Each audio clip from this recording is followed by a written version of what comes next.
Have you ever stopped to really listen to how you talk to yourself? We are our own harshest critics.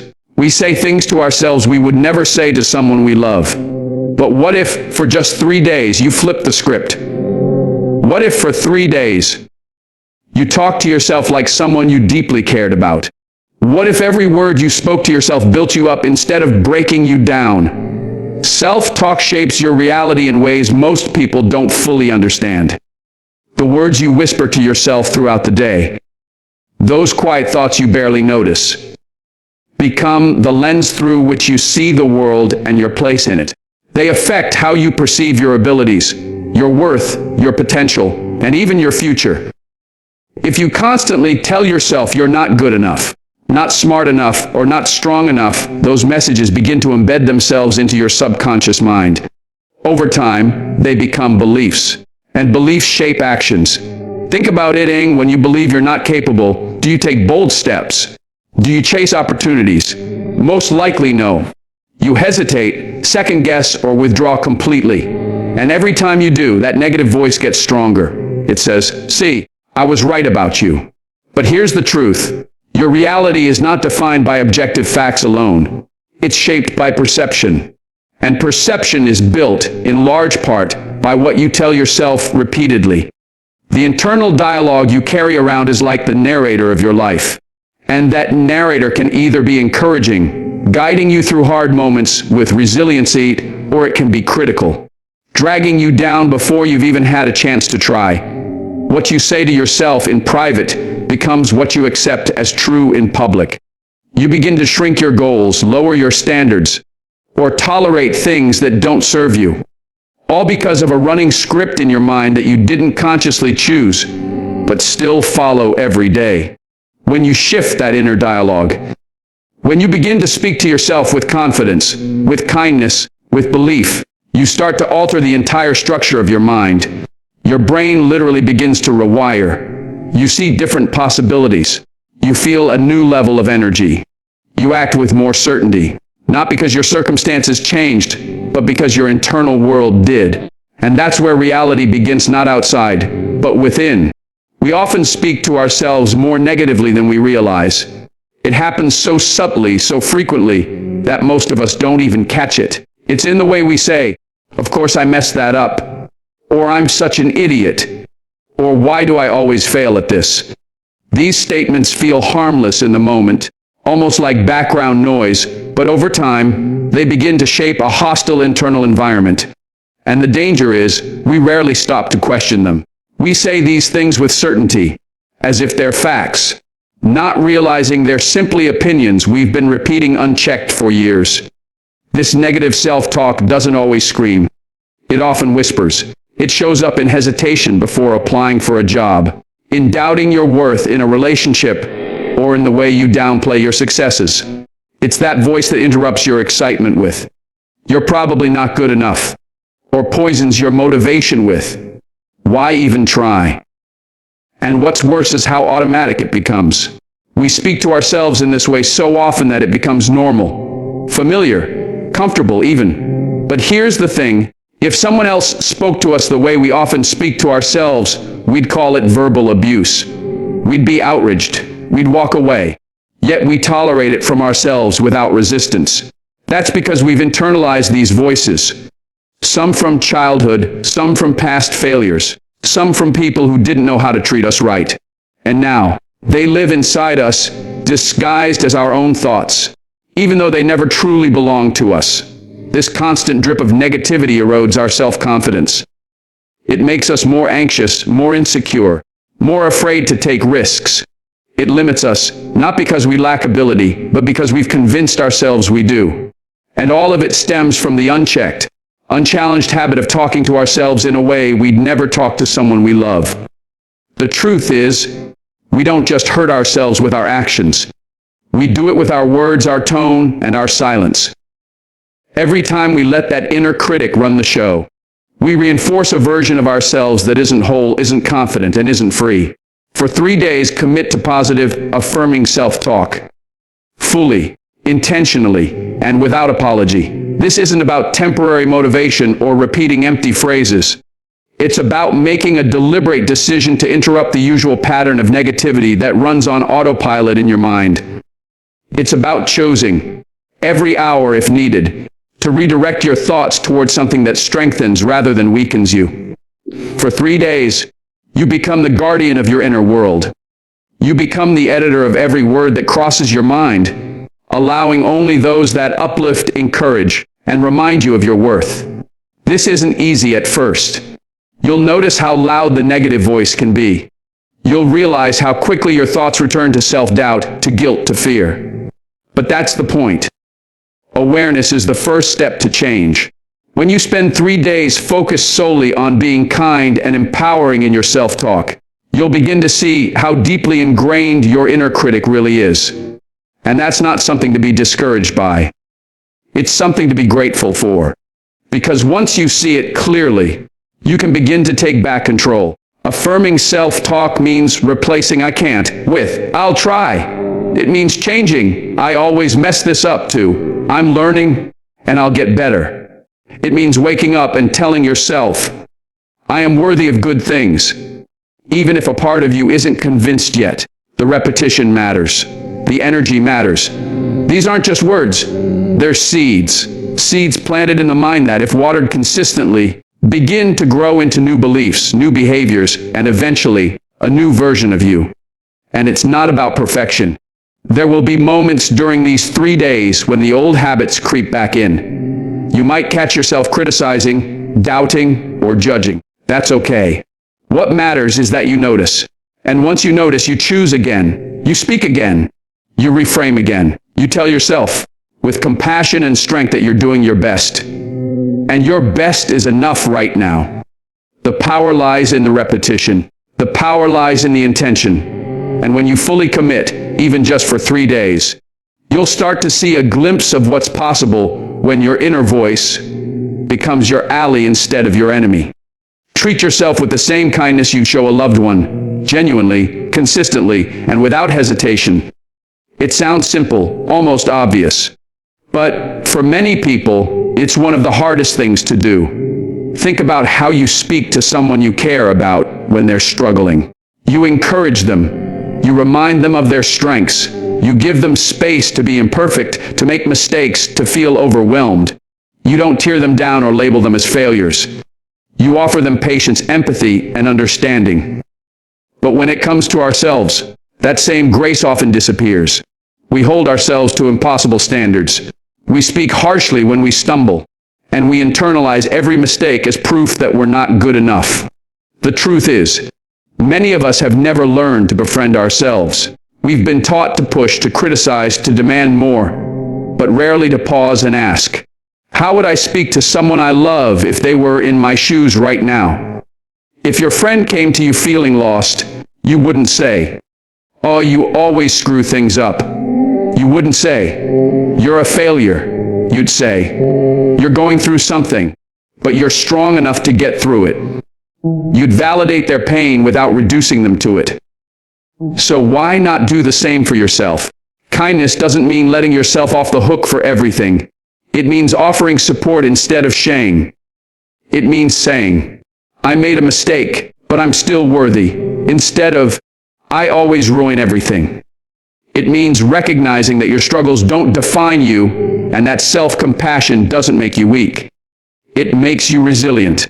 The more gently you treat yourself, the more capacity you build to face life head-on. Not because it's easier, but because you're not fighting a war within. Practicing self-kindness creates a safe emotional space where growth becomes possible. When you stop attacking yourself from the inside, you free up energy to take action, to reflect, to learn. You become more courageous, more open, and more grounded. Because when you treat yourself with love, you don't need the world to validate you. You carry your own validation wherever you go. And that changes everything, not just for how you move through life, but for how you experience it. Start your day with intentional, empowering statements, because the first thoughts you entertain in the morning often set the emotional tone for everything that follows. Most people wake up and immediately reach for their phones, bombarding their minds with news, emails, notifications, and social media. before they've even taken a full breath. This rush into reactivity creates a mindset of stress and comparison from the moment the day begins. But what if, instead, you started your morning by speaking directly to your own sense of strength, worth, and possibility? The words you choose when you first wake up matter more than you might think. Your brain is in a highly suggestible state during those early minutes, somewhere between sleep and full alertness. This means it's especially receptive to the thoughts and affirmations you feed it. If the first thing you say is, "Another day," or "I'm so tired of this," your mind takes that in and begins to filter your day through that lens.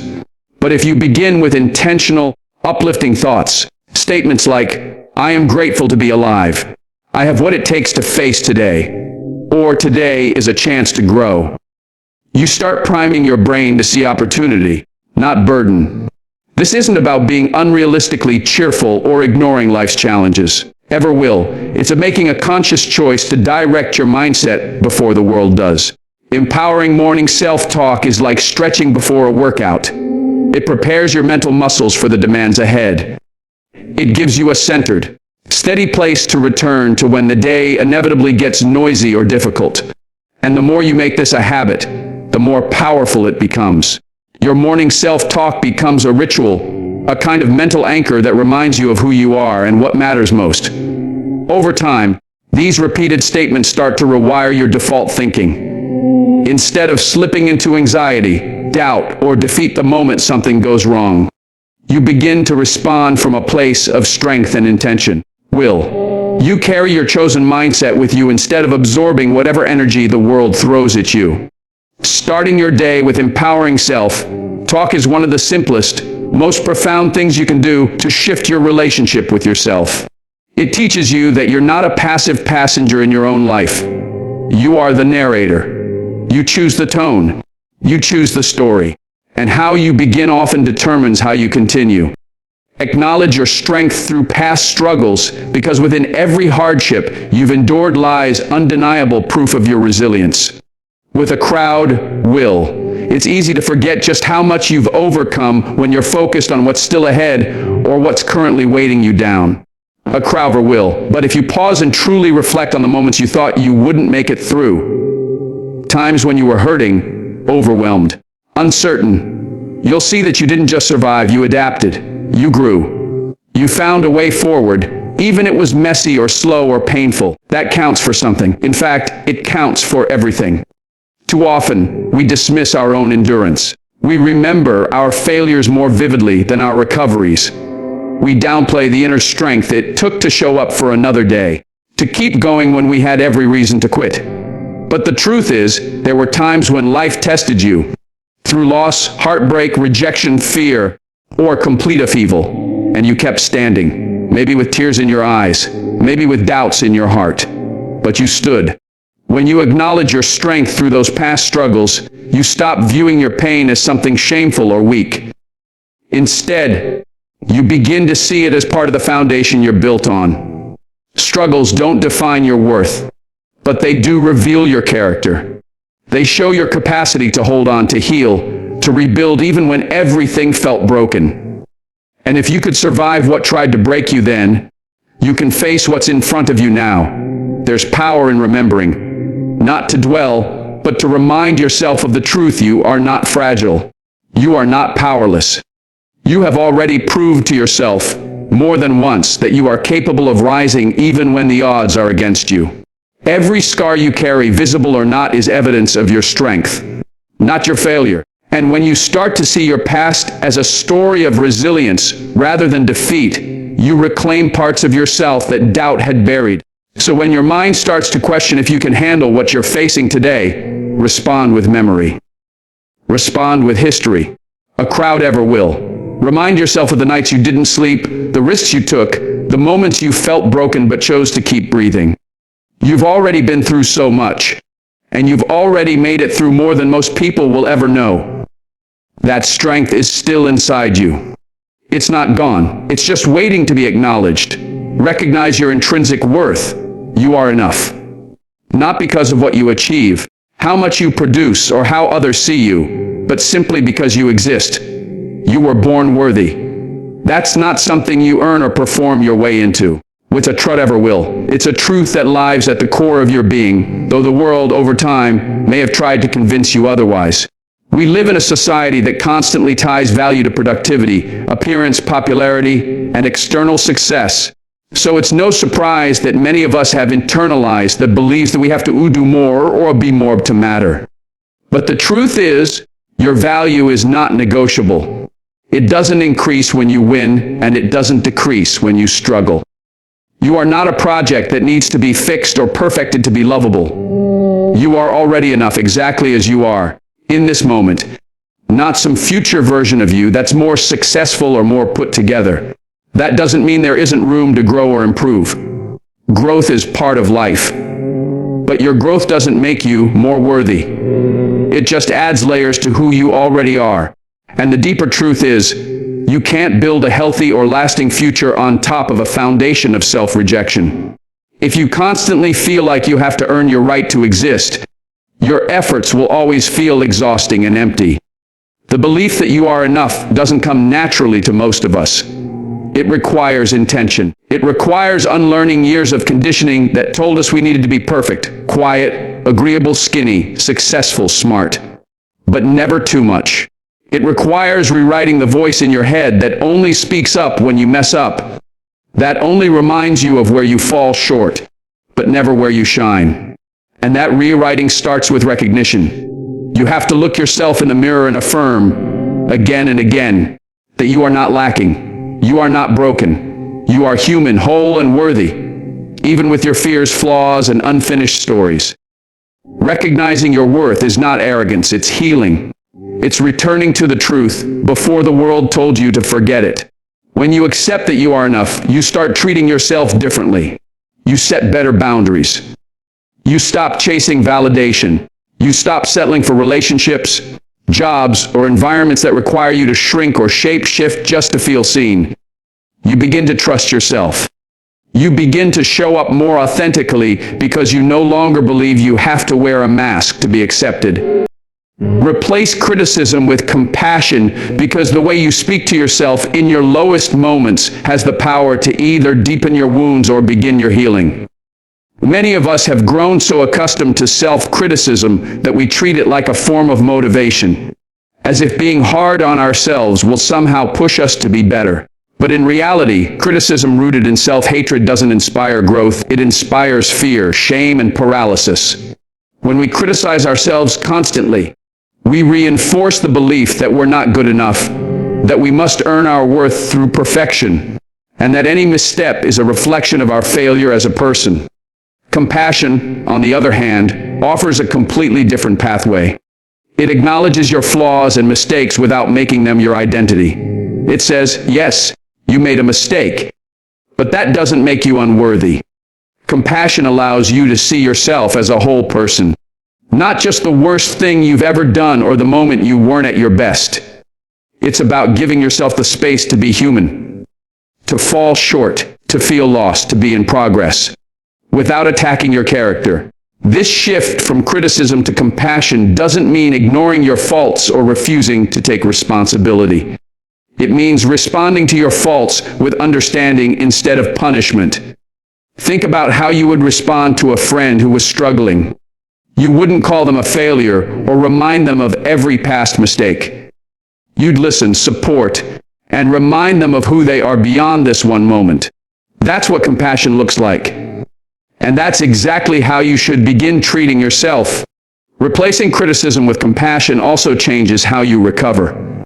When you're harsh with yourself, you tend to spiral into guilt, which delays growth and keeps you stuck. But when you respond with compassion, you allow yourself to reflect without shame. You ask, what can I learn from this? Instead of, what's wrong with me? And that one shift opens the door to real progress. Because it's rooted in acceptance, not resistance. It takes practice to quiet the critical voice, especially if it's been the dominant one in your life for years. But every time you choose a kinder thought, even just one, you weaken that inner critic's grip. You teach your mind a new way to speak, and over time, that becomes your default. You stop defining yourself by your worst moments and start building your identity on a foundation of self-respect. Compassion doesn't make you complacent. It makes you resilient. It gives you the strength to try again, not because you're afraid of failing, but because you believe you're worth the effort. Speak to your future self with belief, because the words you choose today are not just reflections of how you feel in the moment. They are seeds planted into the timeline of your life. When you talk to yourself as if your future is already doomed, already limited, already defined by your past or your fears, you rob yourself of the freedom to grow into something greater. But when you speak with belief, when you say, "I will figure it out," or "I am becoming stronger, wiser, more capable each day," you give your future self something powerful, a foundation of hope to stand on and build from. Belief in your future self isn't just about positive thinking. It's about reprogramming the way you mentally approach the unknown. The future, by nature, is uncertain, but the way you frame that uncertainty in yourself talk can either be empowering or paralyzing. You can tell yourself that the unknown is filled with failure and disappointment, or you can tell yourself it holds possibility and transformation. That narrative becomes your emotional compass, guiding how you show up, what chances you take, and what you allow yourself to imagine. When you begin to talk to your future self with belief, you shift your internal dialogue from limitation to potential. Instead of saying, "Crowd Everall, I'll never be able to do that," you say, "I don't know how yet, but I will learn." Instead of saying, "That kind of life and for someone like me," you say, "I am open to discovering what I'm capable of." This subtle but powerful change helps you move through life with a sense of direction, even when the path is unclear. And belief doesn't require that you have all the answers now. It just requires that you trust you can grow into the person who will. It's about respecting the evolution that is still unfolding within you, and making space for it by not speaking death into dreams that haven't even had a chance to live. Your future self is listening to the way you speak today. Whether it's hopeful or hopeless, that tone will echo forward, shaping the confidence with which you approach challenges, relationships, opportunities, and your own self-worth. This is not blind optimism. It's a deep, grounded decision to give yourself a chance. It's understanding that belief is a form of love, a commitment to seeing your own humanity not just for where it's been, but for where it's going. When you begin to speak to your future self with belief, you are no longer narrating your story from a place of fear. You're narrating it from a place of power, one that allows you to step into every next chapter with intention, with courage, and with the unshakable sense that you are still becoming. And that becoming is worth believing in. Let your inner voice become your source of calm in a chaotic world, because in the midst of uncertainty, noise, and pressure, the one place you should be able to return to for peace is within yourself. Life rarely slows down. There are always deadlines, responsibilities, expectations, and unexpected disruptions pulling you in 1,000 directions. And while you can't always control the external world, you can choose the way you speak to yourself inside of it. You can train your inner voice to be a steady anchor instead of an additional storm. For many people, their internal dialogue becomes just another layer of noise, filled with panic, judgment, fear, or self-doubt. It mirrors the chaos outside rather than calming it. So when something goes wrong, instead of hearing a voice that says, "You're doing the best you can," they hear one that says, "You're failing again." When plans fall apart, instead of a voice that says, "We'll figure it out," they hear, "This always happens to you." That kind of inner dialogue doesn't soothe. It intensifies the stress, compounds the anxiety, and leaves no space for clarity or confidence. But imagine if your inner voice spoke differently. Imagine if, in the middle of the mess, your mind could tell you, "It's okay to take a breath," or "One step at a time. We've got this." That doesn't magically solve every problem, but it changes your energy. It centers you. It creates a pause, a pocket of presence, a break in the emotional spiral. And in that space, you find access to strength, to perspective, to solutions you couldn't see before because you were drowning in inner chaos. Letting your inner voice become your calm means actively choosing the tone and language you use when talking to yourself, especially during stress. It means practicing gentleness instead of blame, patience instead of panic, and clarity instead of confusion. That doesn't come naturally at first. Most people are conditioned to react, to criticize, to catastrophize. But with intention, you can rewire that. You can build a mental environment that supports you instead of breaks you down. Your inner voice is the only one that follows you everywhere. It's there in your quiet moments, your failures, your decisions, your doubts. It's the one constant through every changing season of your life. And if that voice becomes one of calm, one of steady reassurance and quiet strength, then no matter what happens around you, you'll have something solid to return to. With a crowd ever will, you'll know that peace isn't something you have to find outside of yourself. It's something you've cultivated within. Celebrate progress, no matter how small, because growth is rarely loud or dramatic. It's often quiet, subtle, and deeply personal. We live in a culture that glorifies big wins, major milestones, and overnight transformations. We're constantly shown the final resulting, the before and after, the big achievement, the public applause. But what we don't see, and what truly matters, are the hundreds of small, often invisible steps that happen in between. Those tiny efforts, those quiet victories, those moments when you chose to try again instead of give up. That is where real change lies. It's easy to overlook progress when it doesn't look like a breakthrough. You might think, I only got a little better, or I still have so far to go, and in doing so, you dismiss the fact that you're moving forward. But forward is forward. Even a single inch of movement matters when you're climbing a mountain. And if you don't pause to acknowledge that inch, if you don't celebrate the small wins, you'll start believing you haven't come very far, when in truth, you've already come a long way. Celebrating small progress also builds motivation. Every time you recognize an effort, whether it's getting out of bed on a hard day, speaking kindly to yourself when you used to be harsh, setting a boundary, choosing patience, or showing up when you didn't feel like it, you're reinforcing the belief that change is possible.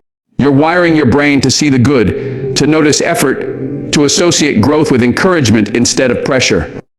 And that creates momentum, because when your mind feels rewarded for effort, it's more likely to continue.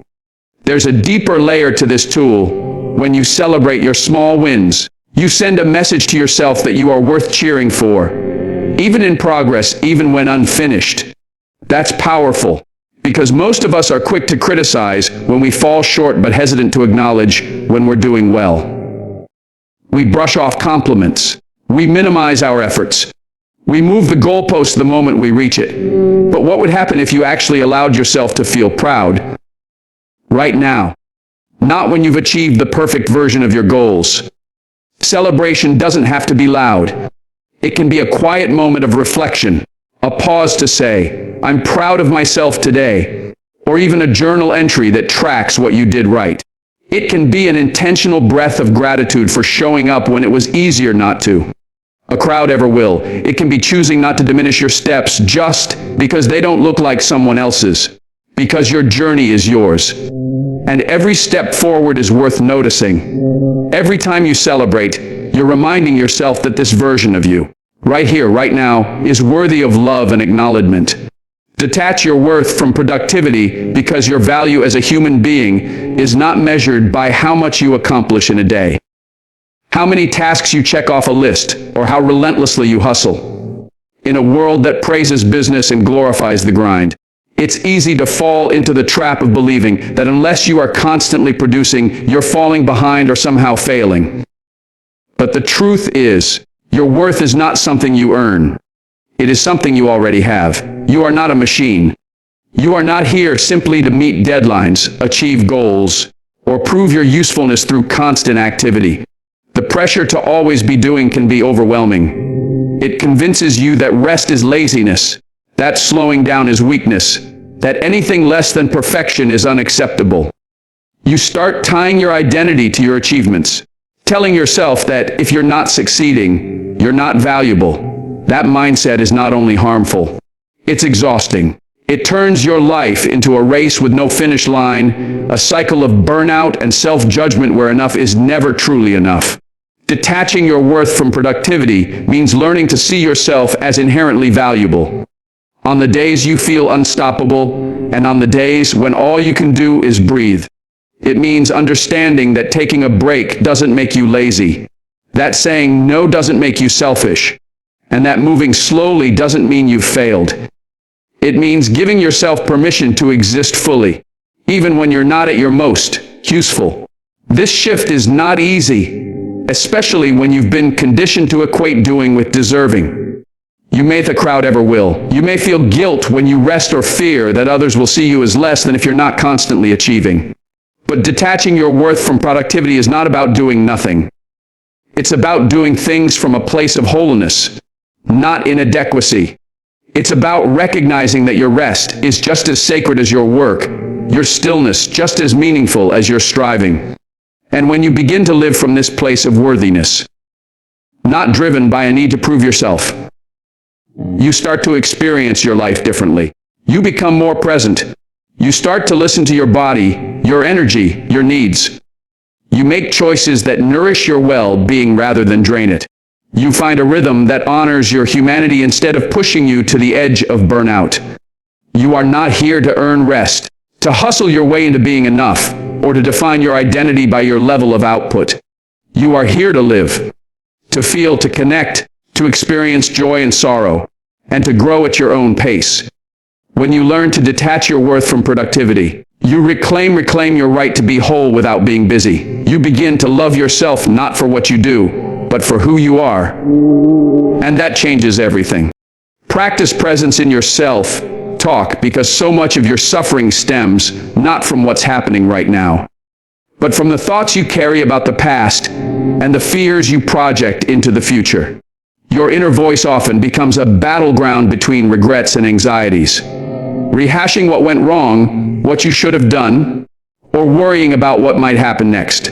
But the truth is, the only place you can truly live, act, feel, and grow is in this very moment, and your self-talk should reflect that.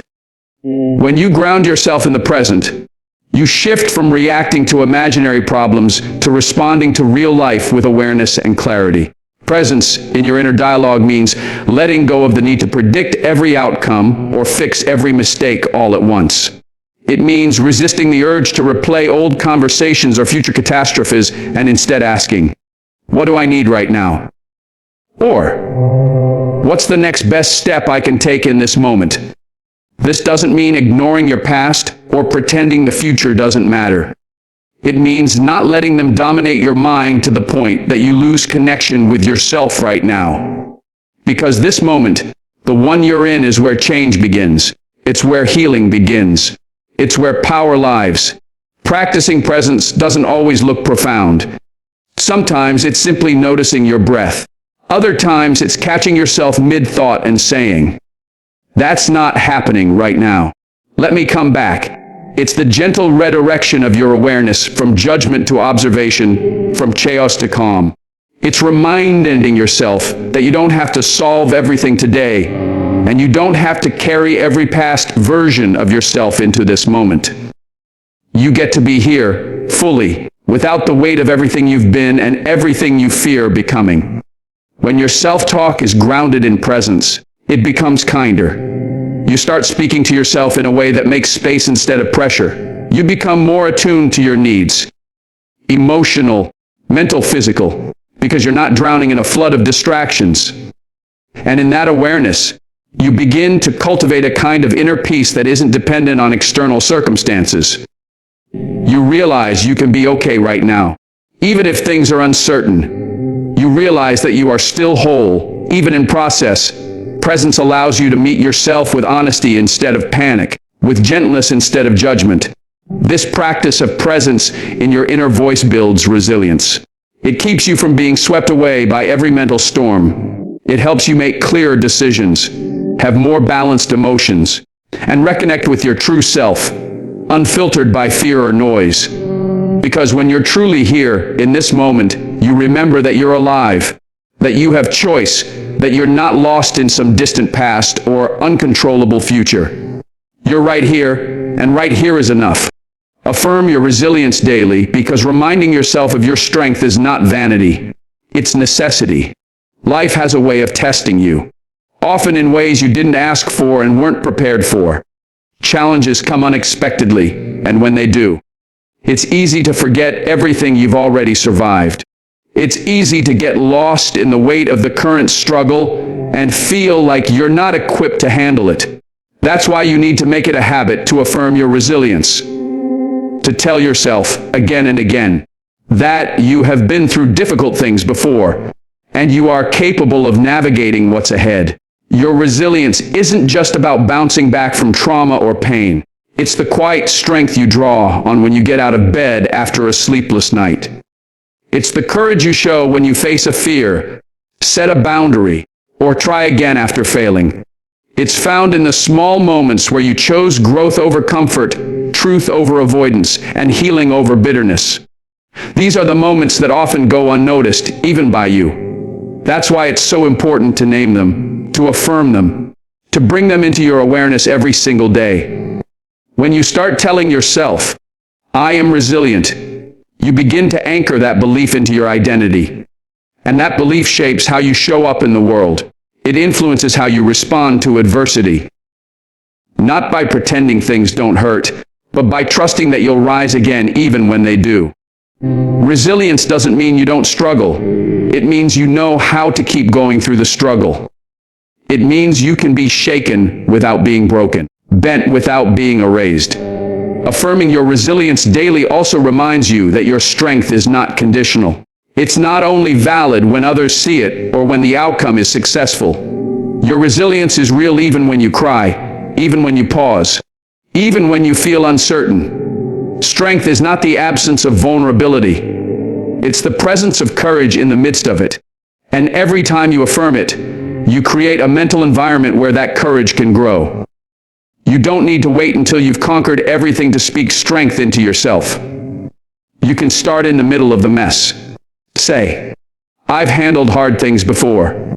Say, "This challenge won't define me." Say, "There is more in me than this moment requires." These aren't just comforting words.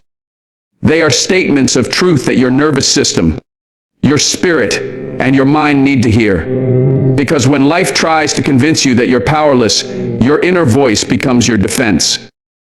And when that voice is one of resilience, rooted in experience and reinforced by daily repetition, you become someone who doesn't just endure, you evolve.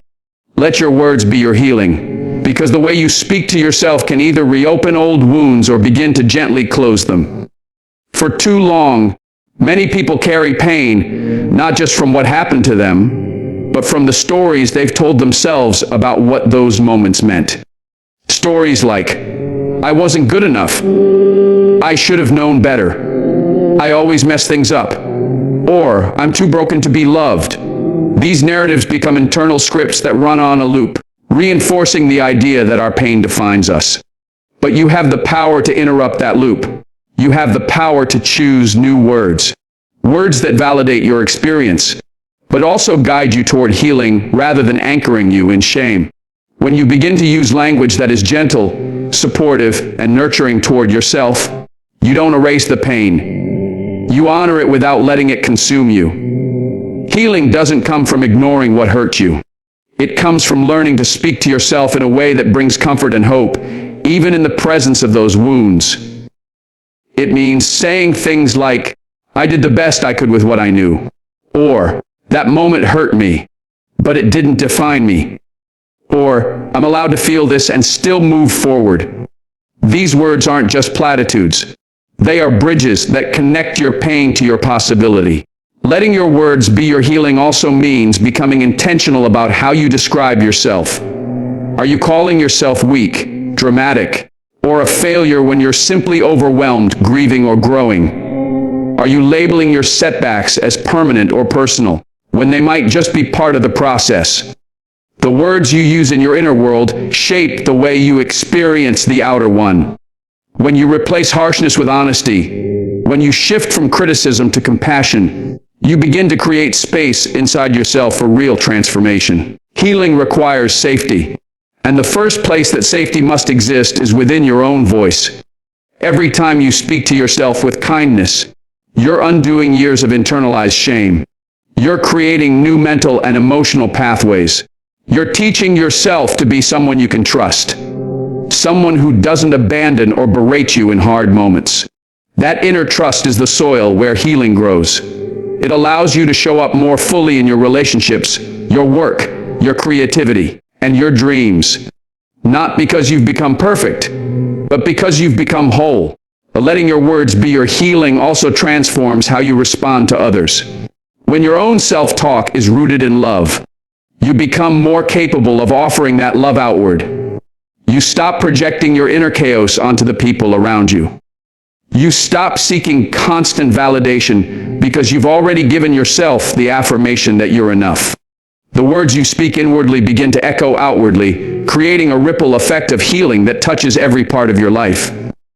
So for just 3 days, speak to yourself like someone who truly matters, because you do. Let your words become your medicine, your mirror, your motivation. Let your inner voice be the place you come home to, not the place you run from. You don't have to have it all figured out. You don't have to be perfect. You just have to be willing to speak to yourself with honesty, with compassion, and with belief. Because the way you talk to yourself becomes the way you experience your life. And when you change your inner dialogue, you don't just change your thoughts. You change your energy, your choices, your relationships, and your future. 3 days. That's all it takes to begin. Start today. Speak with love. Speak with truth. Ever will. And watch what happens when you finally speak to yourself like someone worth listening to.